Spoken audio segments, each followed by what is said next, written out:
Ford Fiesta customer complain engine hiccups at engine idle. How to resolve the said complaint? This is the aftermath after resolving the said complaint without replacing any engine parts. This is a matter of without any idea how do I knew it out of timing. Firstly, I was removed the valve cover to have a timing check. The camshaft doesn't have a timing mark except the cam slot at the rear end of the camshaft. The slot should be visible as I pointed out of my finger. Secondly, remove the right side axle shaft to give way for the removal of plug and installation of timing tool. Remove the plug as shown in my video. I pointed out my finger where the bolt was removed. Install the timing tool, a fabricated tool I made with chamfer. Install the timing tool and tighten until reach the crankshaft.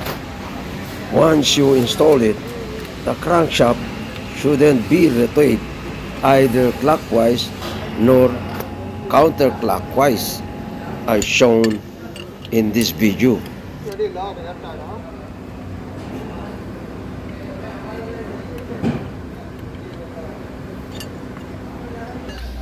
Now, I'm on top of the engine and gonna show you how the timing was out. As you can see, the angle bar as my timing tool was not inserted in the exhaust camshaft slot.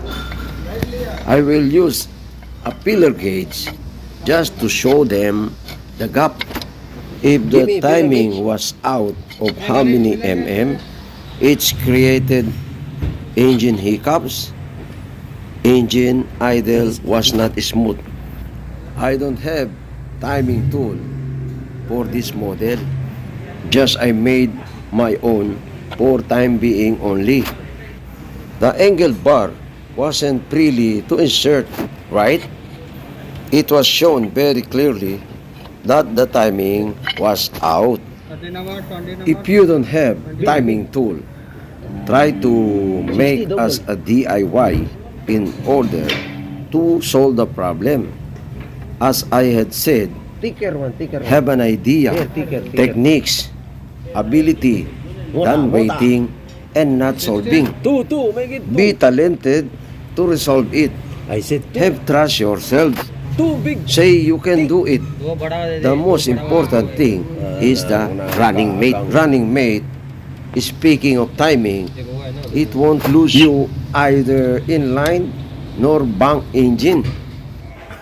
Bear in mind, this engine doesn't have any key in the camshaft and crankshaft, so it's freely to rotate and adjust. When installation of camshaft and crankshaft bolt, apply a thin coat of thread locker to hold the bolt permanently. To avoid thread slippage, it was designed a keyless gear. Installation of drive belt, valve cover, and timing cover. What's the aftermath after the repair of resetting timing?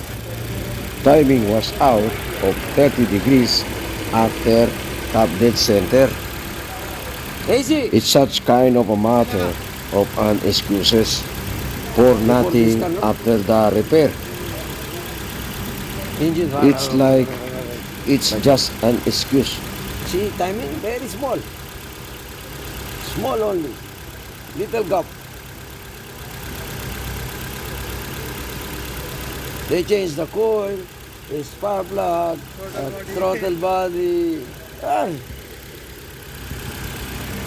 Thanks for watching. This Mel really like. Start!